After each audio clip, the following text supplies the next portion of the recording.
Hi, welcome to my video. Today I want to talk about The Shining. This is an accompaniment piece to the series I did for TikTok, but not to worry, I combined all the videos in the series and I put them together and I posted them to my YouTube. So I would recommend watching that first. Like I said, it's all in one video and it's less than 10 minutes. And then this video will probably make more sense because I'm going to be referencing that video a lot in this video. Okay, I want to talk about Stanley Kubrick. This section is not going to be super long. It's just a fun little fact about Stanley Kubrick. So he told a friend that he always wanted to make the world's scariest movie. This was like a goal of his. And he wanted it to involve a series of episodes that would play upon the nightmare fears of the audience. So that was something he already wanted to do. So this is what makes the next part interesting, is Stanley Kubrick was in consideration for directing The Exorcist, which I'm smiling because I just did a deep dive on The Exorcist and I had no idea when I started doing The Shining that he almost directed The Exorcist. But, okay, why didn't he direct it? Well, because Stanley Kubrick did not want to direct a movie and not produce it. So that's just an interesting fact before we get into this. All right, let's talk about the locations. So I did talk about this a little bit in my TikTok deep dive, and because of time constraints, I really couldn't get into all the details. So when I talk about Shelley being overseas, it did confuse some people because they thought it was filmed in the US. Well, Stanley Kubrick, he didn't want to fly, and so people had to go to him, and he lived in England. So most of the movie was filmed in England. The exterior shots were filmed in the US, which Stanley wasn't there for those. He just sent people to go get those shots. The exterior shot was the Timberline Lodge in Oregon. So that was the part I talk about in my TikTok. So a lot of people believe that it was filmed at the Stanley Hotel, and I had quite a few comments going, what about the Stanley Hotel in Colorado? What are you talking about? It's the Stanley Hotel. Well, the Stanley Hotel does play a big role in The Shining. It's just The Shining, the movie, was not filmed there. So let's go back a bit. Stephen King stayed at the Stanley Hotel in 1973. He drew inspiration from his stay there, and he wrote a book. The book was called The Shining. Stanley Kubrick made a movie based on the book, The Shining, that Stephen King wrote. But there is no Stanley Hotel in the movie rendition. Well, Stephen King did not like Stanley Kubrick's rendition of his book. So he did a TV miniseries later, and he filmed at the Stanley Hotel. So yes, the Stanley Hotel has much to do with The Shining, just not the Stanley Kubrick version of the film. Okay, and then the last part I wanted to talk about is there's stuff in Montana also. The opening shots were taken from helicopter northeast of Kalispell, Montana. I always want to say Kalispell, and I know that's not how it's pronounced. My aunt lives there. Like, I've been there, and I still want to say it the wrong way. So I think we've summed up the locations. Let's move on to the next thing. Okay, Toy Story Easter eggs. I did mention these in my TikTok, but I made one error, so I'm going to correct that. Lee Unkrich, who directs Toy Story, he actually runs a really famous Shining fan account called the Overlook Hotel. So that probably will give you a little insight into why we're seeing Easter eggs from The Shining in Toy Story. He's a huge fan. So the first Easter egg is in the original Toy Story 1. You see the carpet pattern matches that of The Shining. This, in my TikTok, I said was from Toy Story 3. So there's my correction. So in Toy Story 3, there's a lot of Easter eggs. I do mention the Room 237 license plate in my TikTok. So that one we already know about, but there's a lot more. So let's start with username VelociStar237. When they're instant messaging, that's the username. The 237 is on there. There's also a camera, and it says the model number on the side, 237. Also in Toy Story 3, there's an intercom, and it's duplicated to the one that Shelly uses in The Shining. And then the last one is there's a tissue box, and that also has the carpet pattern on it. And yeah, that's it. Those are the Toy Story Easter eggs. Let's move on to the next section. In my TikTok, I talk about the reason they changed the room number was it was at request of the Timberline Hotel. And the reason they wanted to change it from 217 to 237 is they did not have a room 237, and they did have a room 217. And they were worried that if the number 217 was used, that would deter people from renting that room. And just side note, funny story is room 217 is their most popular room now. Even though that wasn't even in the movie, people know the backstory, and they know that's still supposed to have been the room number. So that's the room people want to stay in. Okay, so in the comments section, someone had corrected me saying, no, this was Kubrick's decision. And to that I say, yes, of course Kubrick has the final decision. But I wanted to look on the internet a little bit deeper and see if maybe I could find something else. I found a real answer. This is a direct quote straight from the lips of Stanley Kubrick. Here is what he says about the room number. So he said, the exterior of the hotel was filmed at Timberline Lodge near Mount Hood in Oregon. It had room 217. It had a room 217, but no room 237. So the hotel management asked me to change the room number because they were afraid their guests may not want to stay at room 217 after seeing the film. There is, however, so that's the answer. Then the next part, he talks about how it is a volcano that could explode. So nothing to do with the room number. The Pacific Northwest has a lot of volcanoes that could explode. Just BT dubs. So there's our answer. All right, the next thing I want to talk about is Shelley Duvall. So I talk a lot about Shelley Duvall in my TikTok series, but I want to talk about her some more. So I found something new that I didn't know before. Shelley, in a quote, says the first few weeks filming was really fun, and she was giggling and couldn't be serious a lot, and that Kubrick got impatient with her. And in this quote, she calls him a genius. And this is the thing. I've seen comments saying, like, Shelley doesn't have a problem with Kubrick, so she wasn't mistreated.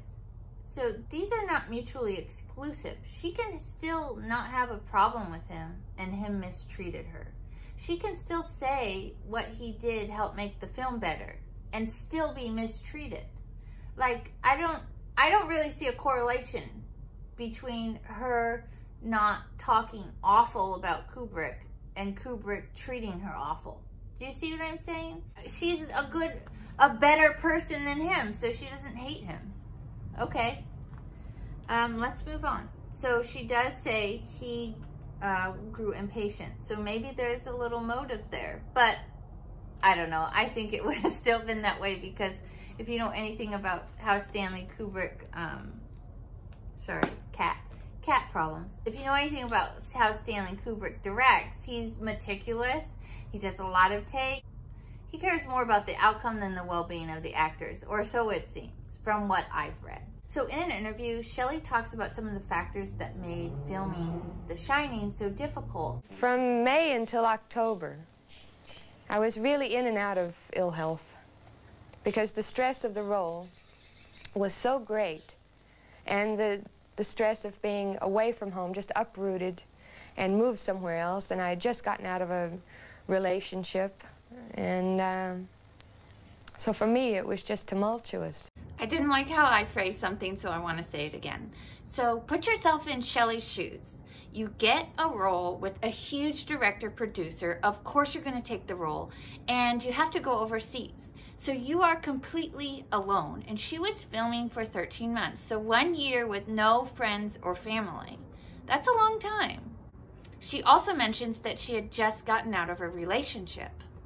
I tried to figure out who she had just gotten out of a relationship with, and I couldn't figure out who it was. I think she might be talking about Paul Simon, but it says that they dated or were in a relationship from 76 to 78, and she was filming in 1980, so that would have been 2 years later.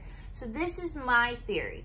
If it is Paul Simon, I know personally when I've gotten out of relationships, there's the breakup, but it takes a lot longer to really break up. Well, depends on the relationship, but a lot of times you break up, but then you get into this unhealthy thing where you're not boyfriend and girlfriend, but you're having the emotional connection, maybe the physical connection.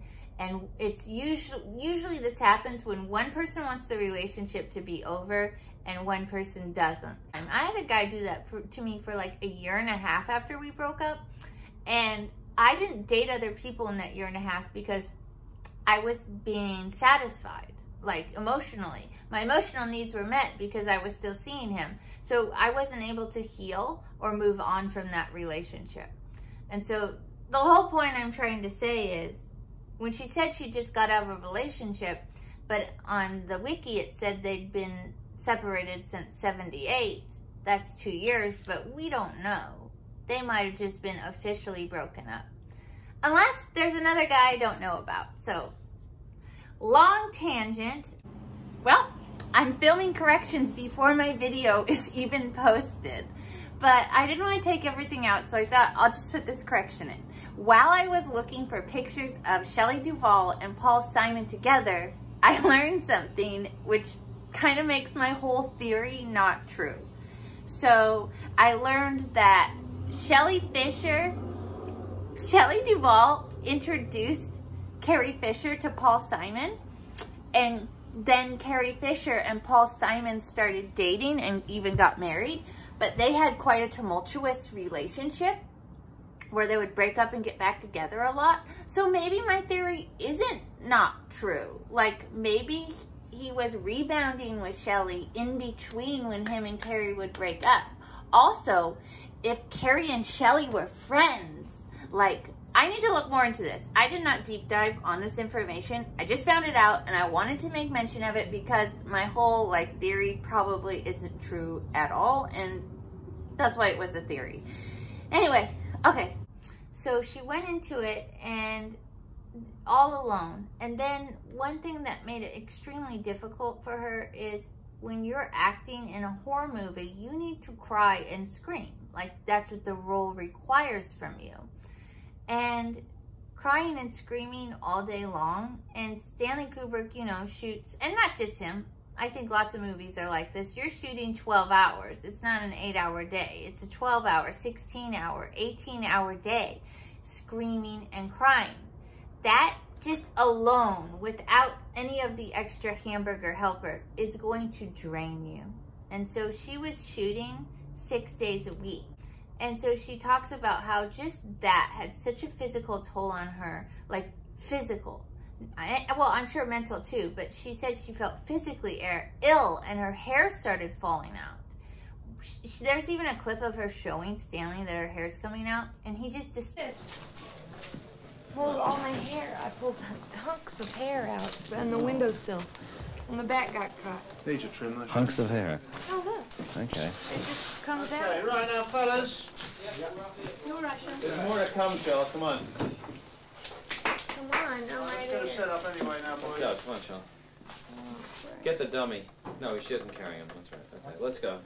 No. Can I have the finder, please? The 18. 18 in the tube. Swing it all back in here. Yeah, it's got to go outside. There was time. It is 25 to 1. Fine, don't sympathize with Shelley. It doesn't help you, wouldn't it? Yes, it does.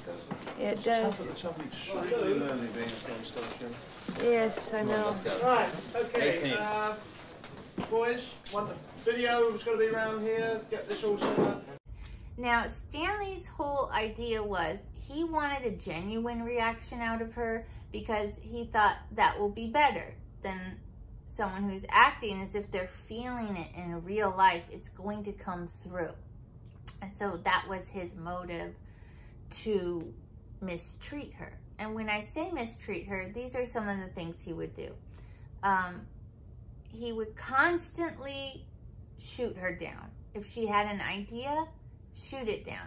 He was constantly doing things to make sure she felt belittled, not listened to, unimportant.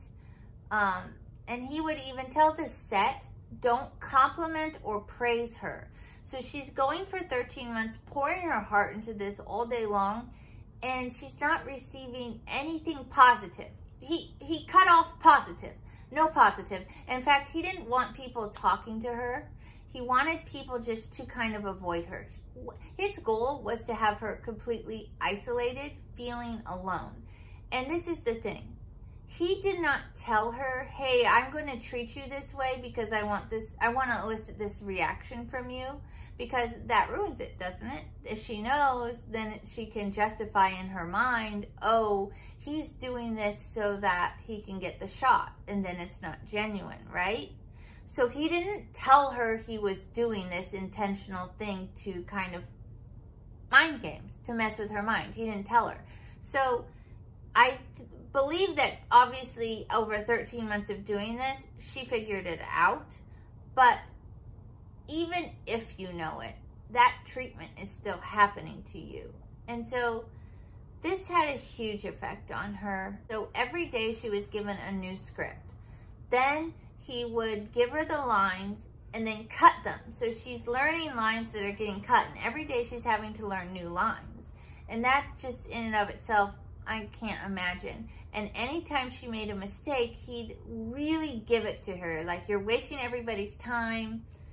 You're messing everybody up. Everything that is going wrong is your fault. Like, he really liked to blame her and let her know. Okay, turn over. Roll video and action, Shelley.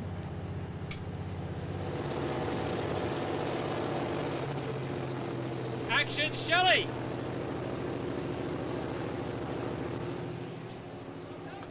Cut it.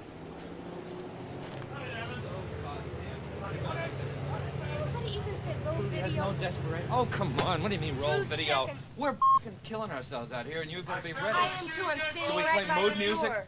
No, I can't Yeah, but when hear. you came out like this, you said just We're sitting there because they say, wait a minute, and then you say on the radio, but when you go. do it, you've got to look desperate, Shelley. You're just wasting everybody's time now. I can't even get Well, this bring it door down. open. Well, On the record, I got such a bollocking because they said, turn over, and they said, video rolling and all that, and I got all ready, and jumped up and down, and then they said, never mind, cut it.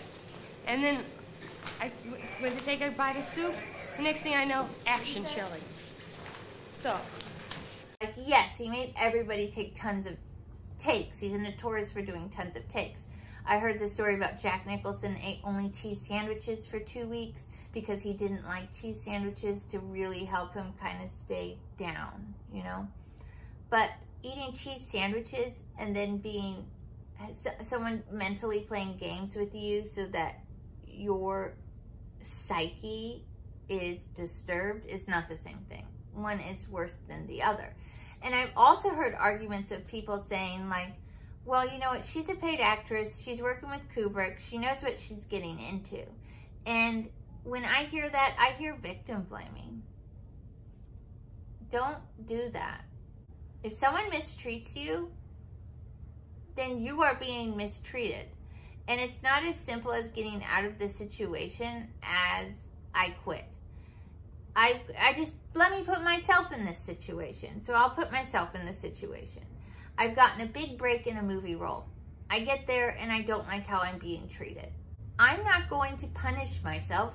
I'm going to put my head down and I'm going to endure it because I want the reward of finishing the movie and getting everything that comes with that.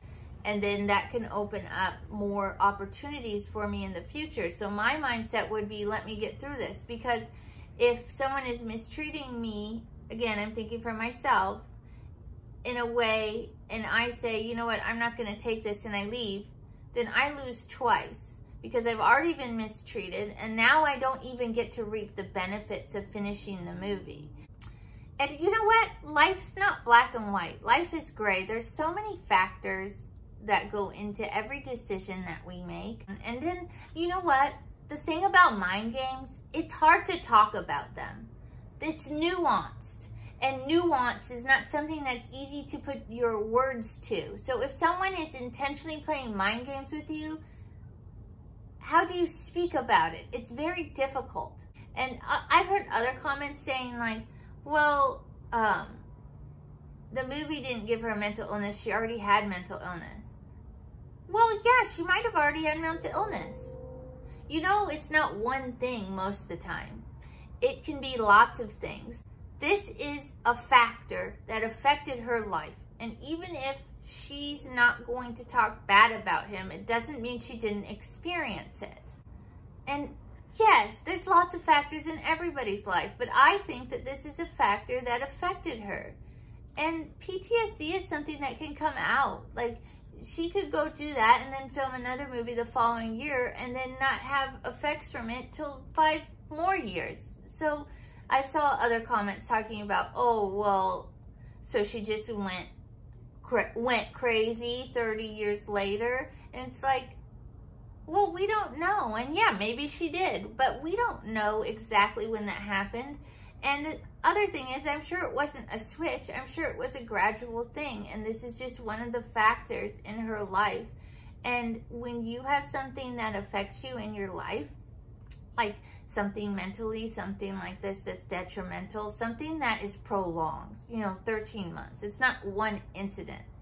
I'm sure it teaches you how to behave. You're trained how to behave in that time because someone is intentionally playing mind games on you. And then you have to break that afterwards. But if you can't point your finger at every single thing that you trained your mind to, how do you know you've broken every single thing that you learned in that time? You don't. And then you're carrying that the rest of your life. So yes, I think it's a big factor. And I'm sure she has lots of other factors too. But I think we can't say this didn't count. We have to count this. That's how I feel. Another thing I didn't mention in the movie is because she was crying so much in the film, she was getting really dehydrated. And so she had to carry a water bottle on her the entire time because she had to keep replenishing. She was crying that much. Also, so there's these two famous scenes. There's the bat scene and the door with the axe scene. The bat scene broke a Guinness Book of World Records because they did so many takes. Now, it's a very specific record. I'm going to find in my notes exactly what it was. It got a Guinness Book of World Record for most takes ever for a dialogue scene with genuine crying. They did 127 takes for that scene with dialogue, with real crying. And you know what? During that scene, she was crying at the end because she was broken. So like when the filming started, she was crying because she was acting. And towards the end, well, I don't know when, but at some point in the filming, she started crying between scenes too. Like she was broken and exhausted, and she was channeling that and embracing how she felt from filming over and over. And the crying did not stop between takes. It became real. After it was all said and done, she had bloody raw wounds on her hands from clutching the bat. So by the end of filming that record-breaking bat scene, she was exhausted, dehydrated, and broken. And that was just one scene. So the axe scene, when the famous scene where she's behind the door and he's breaking the axe, I believe they went through 60 doors with that, by the way. And so in that famous scene, that was another one where she was not told ahead of time what was going to happen. She knew her part, but she did not know Jack's part. And he just wanted everything to be genuine. And like, I understand it's method acting or whatever. If they're not gonna act, if you just want it genuine, why even hire actors? Let me come in.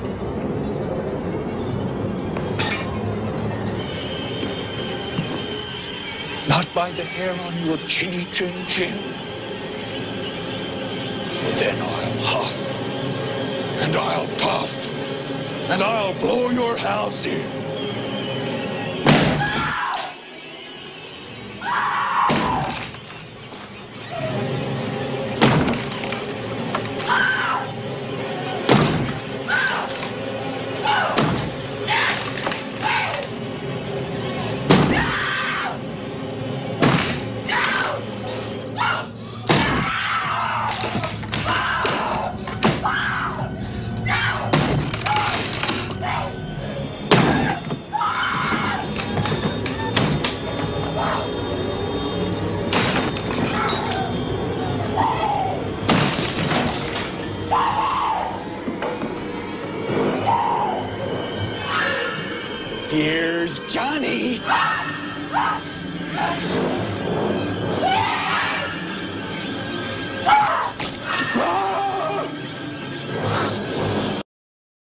Let's get off of Shelley for a second. Let's go to the axe scene. So when I was researching for the deep dive, I kept seeing this one little fact over and over again in every article, talking about how Jack Nicholson was so in the character for the axe. And because, like I said, there's like 60 doors that he broke down. Like, so, you know, that's Kubrick's thing. It's take after take after take till you get the take you want. And they said that he almost hit someone with the axe. And so I went searching for that footage. I wanted to see Jack Nicholson. Like, I wanted to see this person almost get hit with the axe. And I'm going to show you the footage. And I got to say, these articles really over-exaggerated it. You'll see what I mean. Come on, you. Oh, come on, Dad. Come on. Well, wait for Shelley. Shelley, Die. Axe murder kill. Right, you just say turn over when you're ready, Sally.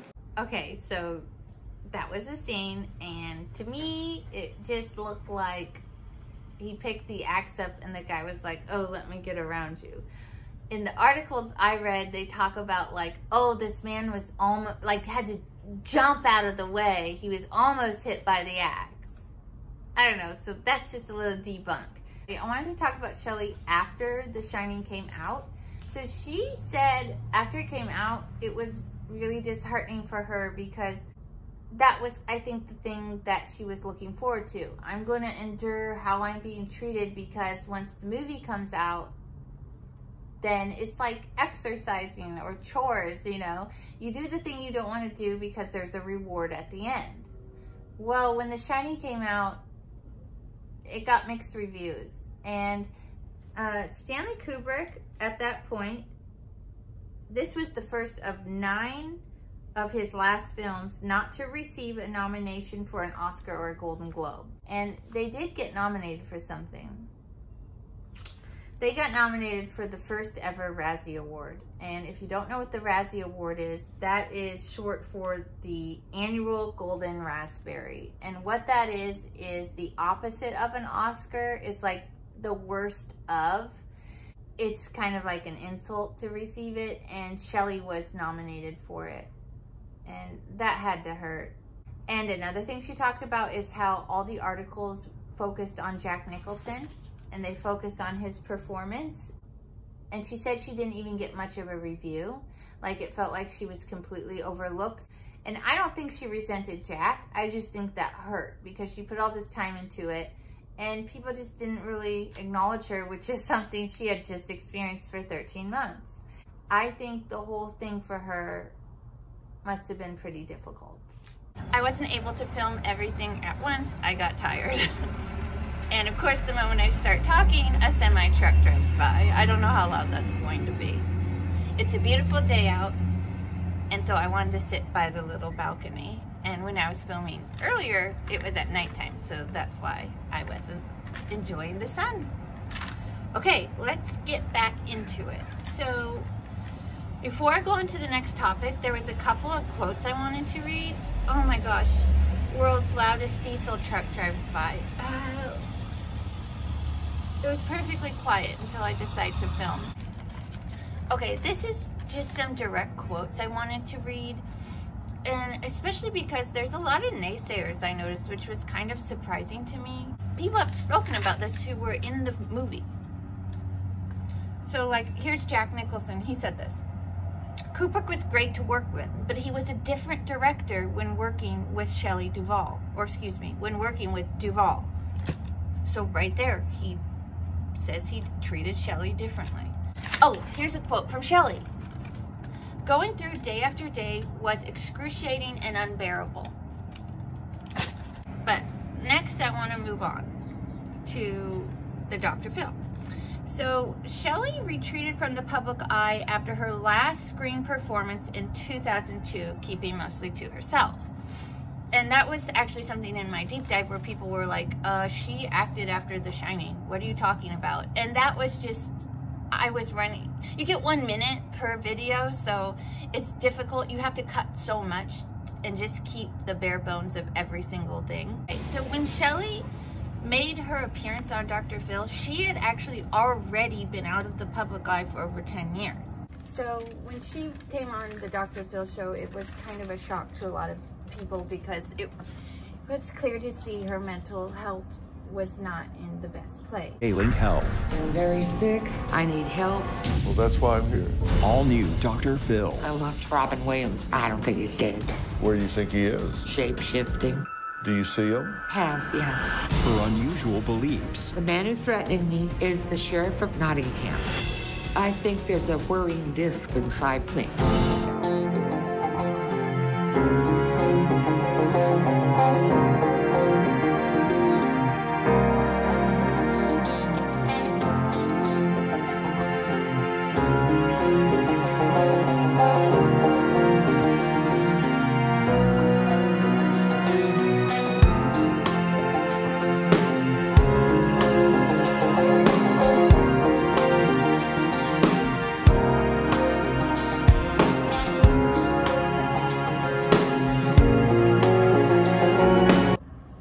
Well, she agreed to go on it.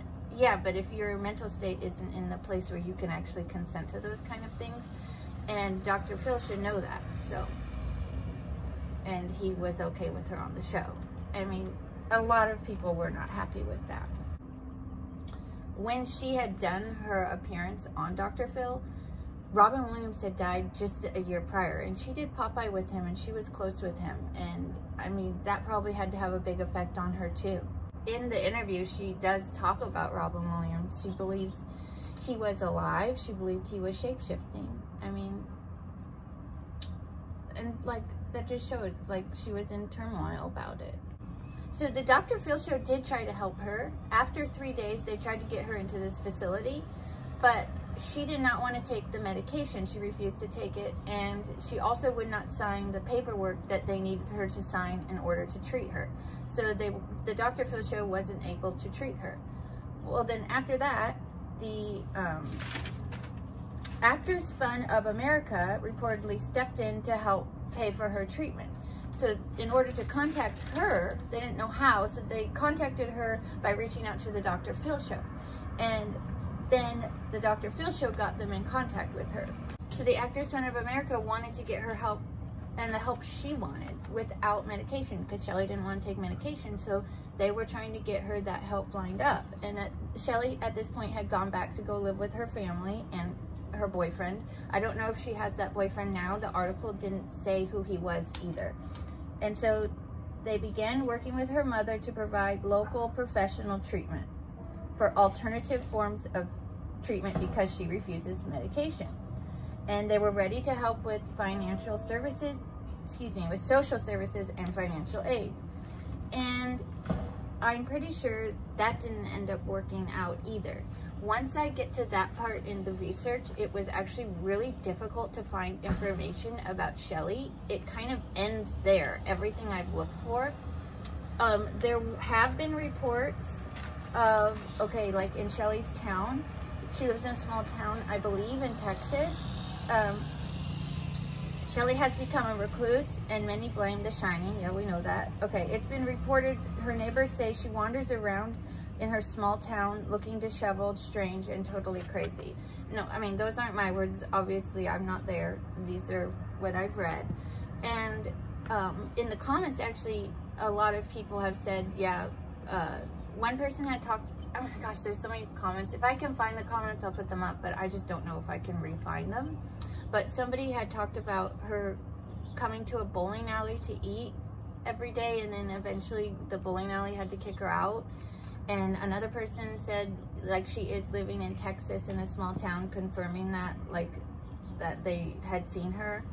And so that's really all I can find on how she's doing. And it's like frustrating because there's all this information leading up, and then I just, it's not out there. Maybe it is, I just haven't been able to find it. All right, so another thing is Dr. Phil's accreditation. I heard a lot of people in the comments saying he's not a doctor. Okay, so I looked into it, and this is what I found. Dr. Phil, is he a doctor? Doctorate in clinical psychology. So he did have a doctorate in clinical psychology. He stopped renewing his license to practice in 2006. So he does not have a license to practice medicine. He is a TV show personality. But I don't think it's wrong to call him Dr. Phil because he did get his doctorate in clinical psychology. Even if it is expired, he did do that. But he doesn't have a license to practice. So I think I can kind of see both sides of the argument. It's kind of like both are true. Dr. Phil visited Britney Spears in 2008, and she was in California. So in 2008, he would not have had a license to practice anymore. And even if he did have a license to practice, I believe that's state by state. His is from Texas and she was in California. So even if it wasn't expired, he wouldn't have been able to treat her as a doctor treating a patient. So Dr. Phil went to visit Britney Spears and he attempted to get her and her family to do an intervention on his show. So immediately after he visited her and his family, he issued public statements talking about the whole situation. That violated their trust, and a spokesperson for the family said that rather than helping, you've caused damage. And I hate to say it, but it kind of seems like that's a theme. Like, I don't want to bash Dr. Phil. Like, it's just, that's what the facts show, you know? So when the Britney Spears thing happened, actually there was a complaint to the Board of Psychology for practice without a license and violating doctor-patient privileges. But this is the thing. When I looked into that complaint, there's no way to actually know for sure if that happened or if it was a rumor, because there's also confidentiality on who does the complaints. Like if you file a complaint, you are protected. And so I've heard that over and over, like, yeah, about this complaint that was filed, but we actually don't know. Okay, I'm sorry, I keep changing angles. Okay, I was trying to just finish the filming, but the direct sun, when I was facing the other direction, was making me overheat and I was like sweating profusely. It's just too hot. Okay, so I wanted to end on this. Should you watch The Shining? Because that was something I didn't even think about, and then I saw it come up in the comments, people saying like they weren't going to watch it anymore, or they didn't know that, thank you for sharing, now I won't watch it, things like that. And let me read this quote from Shelley in 2011. She said, "The fact that people are still watching me and talking about it 31 years later amazes me." And I feel like, okay, Stanley Kubrick is not alive, so watching The Shining does not support him. Shelley put all this hard work into it. She went through trauma for 13 months filming this, and I'm just trying to put myself in her shoes. If I went through an experience where I was traumatized and I put my all into something, and then it comes out to mixed reviews, you get nominated for the Razzie, so you get no validation during the movie, no validation right after the movie, but then it becomes a classic that people hold dear to them. And I feel like I wouldn't want people to boycott it, even though I didn't get the best treatment. Like, again, this is me. If it were me, this is how I would feel. And after reading that quote, it sounds like, you know, she says it amazes me that people are still watching it and talking about it. Sounds like she's happy about it. So I would say, yeah, so watch it. Like, watch it for Shelley. She put all that hard work into it, and I don't think we need to ignore it. So, okay, that is my deeper dive on The Shining. I hope you enjoyed it. Again, sorry for all the different camera angles. I'm still new at this. Okay, bye. So another thing I wanted to say, oh my gosh, I've said that so many times in this video, but another thing I wanted to say is that Vivian Kubrick She made a documentary about the making of The Shining, and that's where I got a lot of my clips. And if you really want to see a lot of behind the scenes stuff, I would recommend checking that out.